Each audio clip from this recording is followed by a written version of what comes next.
Olá, eu sou o Dr. Juliano Plastina, de Maringá, e este é o Urologia Descomplicada. Hoje eu vou conversar com vocês sobre o câncer de bexiga. Não é um tumor muito frequente do aparelho urinário, mas é um tumor de bastante gravidade, que requer cuidados e que na maioria das vezes, se você não cuidar, ele mata. Então a gente precisa falar, porque é um dos grandes fatores de risco dos fumantes, né? O pessoal que fuma acha que o risco maior é só de ter câncer de pulmão. Também, mas o principal causador de câncer de bexiga, como eu vou falar para vocês, é o cigarro. Então, assim, o câncer de bexiga é uma doença que está mais ou menos entre o quarto tipo de tumor mais frequente nos homens e um pouquinho mais do que o 10º nas mulheres. Então, o câncer de bexiga é 3 vezes mais comum nos homens do que nas mulheres. E para os pacientes fumantes, ele é quase 6 vezes mais comum do que para os pacientes que não fumam. A incidência estimada é de mais ou menos 80 mil casos por ano nos Estados Unidos.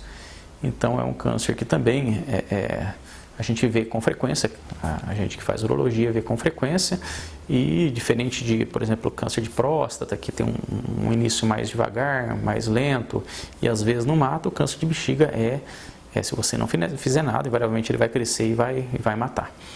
Então, a gente tem que tentar prevenir e cuidar desses casos. Então, o que acontece? Como é que o paciente tem o câncer? Existem vários fatores, como eu falei, o principal é o cigarro. Então 80% dos cânceres de bexiga aparecem em fumantes, então é muito difícil um não fumante ter câncer de bexiga. Existem outros fatores que também podem colaborar, como alguns tipos de quimioterapia, que às vezes o paciente faz uma quimioterapia para um câncer de mama, ou um câncer de intestino, por exemplo, ele aumenta a chance de ter câncer de bexiga pelo uso de alguns quimioterápicos específicos. Pacientes que fizeram radioterapia na região da pelve, então tiveram um câncer de útero, por exemplo, alguma mulher teve um câncer de útero, fez uma radioterapia na região do útero, a bexiga é logo ali do lado. Então a irradiação na região da pelve também aumenta a chance de câncer de bexiga. Alguns outros casos, pacientes que fazem uso de sondas crônicas, pacientes, por exemplo, que têm lesão de medula, que são cadeirantes, que precisam ficar passando sonda para urinar, o uso crônico de sondas também predispõe a um tipo específico de câncer de bexiga. E outros fatores mais raros, né? Alguns químicos, pacientes que mexem em algumas indústrias, como por exemplo um negócio chamado arsênico, também tem uma chance maior, mas não é uma coisa bastante rara. É difícil a gente ver pacientes desse tipo, porque hoje em dia na indústria o pessoal se protege bem.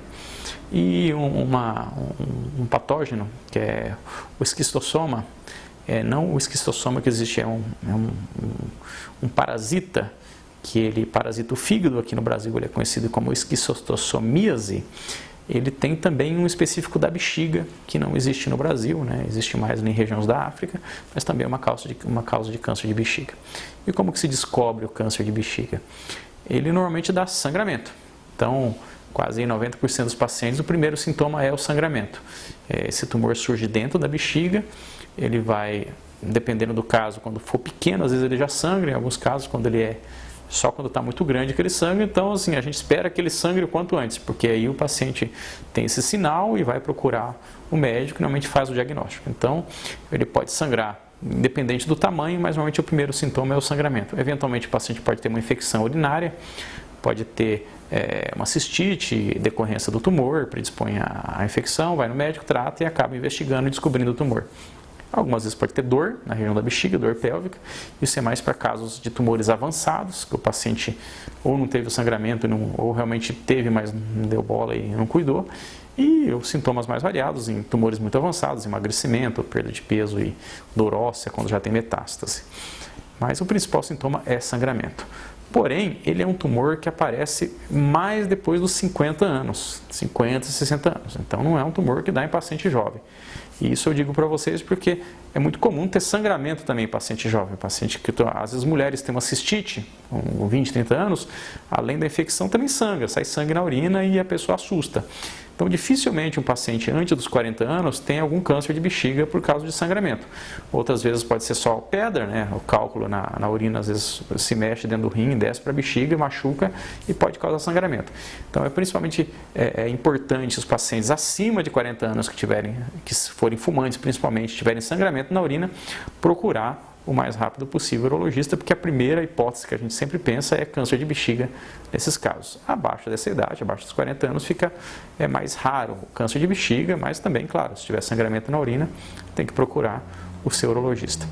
Uma vez tendo esse sangramento, o paciente vai no médico, a gente faz os exames iniciais.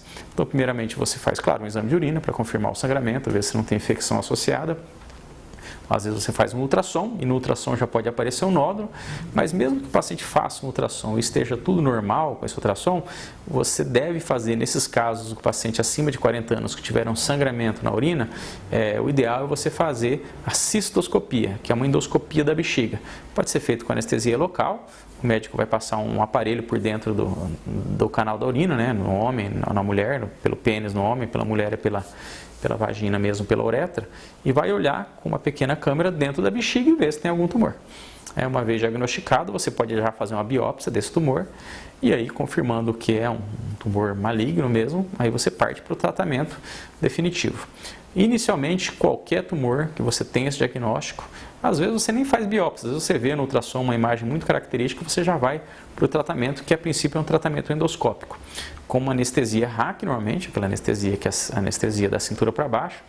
Você vai passar um outro tipo de aparelho, um endoscópio também pelo canal da urina, e vai raspar esse tumor.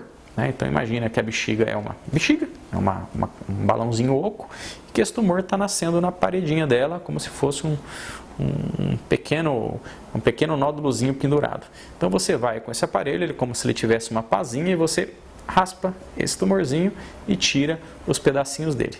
E aí, claro, você manda novamente para uma biópsia definitiva, que vai dizer para a gente o tipo de tumor, tem alguns tipos diferentes de tumor, e principalmente o grau de invasão, para saber se esse tumor era só superficial ou se ele já começou a crescer de dentro para fora da bexiga, se ele já atingiu camadas mais profundas da bexiga, porque isso é determinante no tipo de tratamento que você vai fazer a seguir. Nesses pacientes que têm tumores muito superficiais, só essa raspagem é suficiente. Você faz a raspagem, confirma que é tumor, confirma que é superficial, e você não precisa fazer mais nada, você vai só fazer a monitorização com ultrassons e às vezes tomografia, e também essa cistoscopia periódica, a cada 3, 6 meses, porque esse tumor volta. Em 50% das vezes os tumores voltam, então você tem que ficar de olho. Só que uma vez que você teve e você está fazendo esse segmento, você pega, se você tiver tumor de novo, você vai pegar ele no começo, então você vai ter uma chance de cura.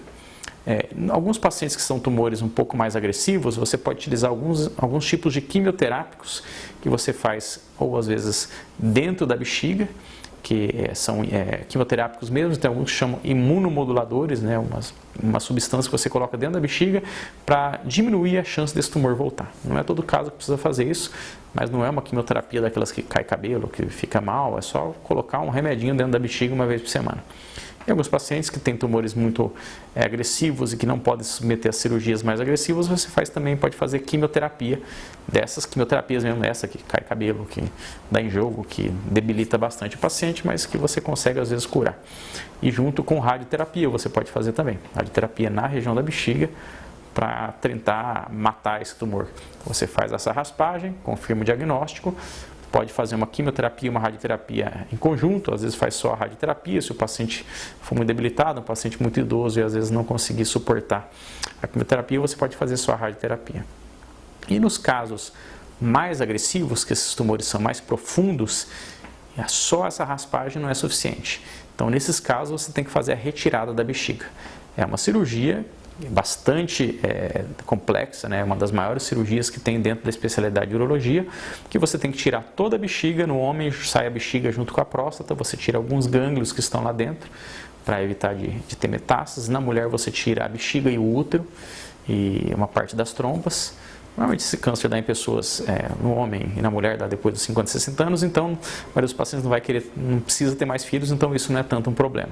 Então você faz essa retirada da bexiga, pode ser feito através de cirurgia aberta, um corte no meio da barriga, ou até por laparoscopia dá para fazer. Uma cirurgia mais complicada, mas dá para fazer através dos furinhos na barriga.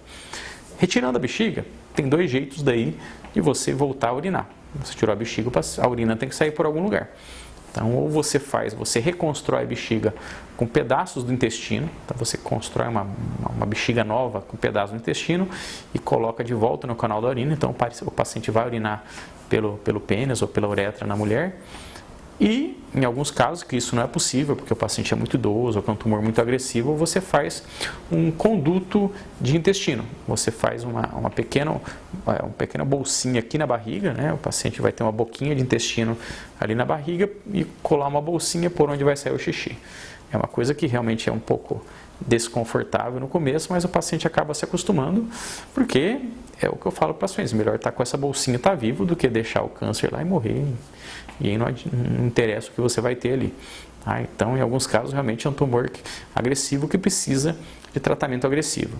Mesmo esses pacientes que fazem essa cirurgia de retirada da bexiga, às vezes você precisa também fazer quimioterapia, porque pode ter sobrado alguma coisa, se forem tumores muito agressivos. Às vezes você precisa fazer radioterapia também. Então, o tratamento do câncer de bexiga é um tratamento que a gente fala multimodal, né? Pode ter vários tipos de tratamento no mesmo paciente, de cirurgia, quimioterapia, rádio, ou radioterapia, quimioterapia, ou imunoterapia, daquela que eu falei que faz dentro da bexiga, tá? Mas não tem remédio para câncer de bexiga. Tem que ser cirurgia para você poder tratar.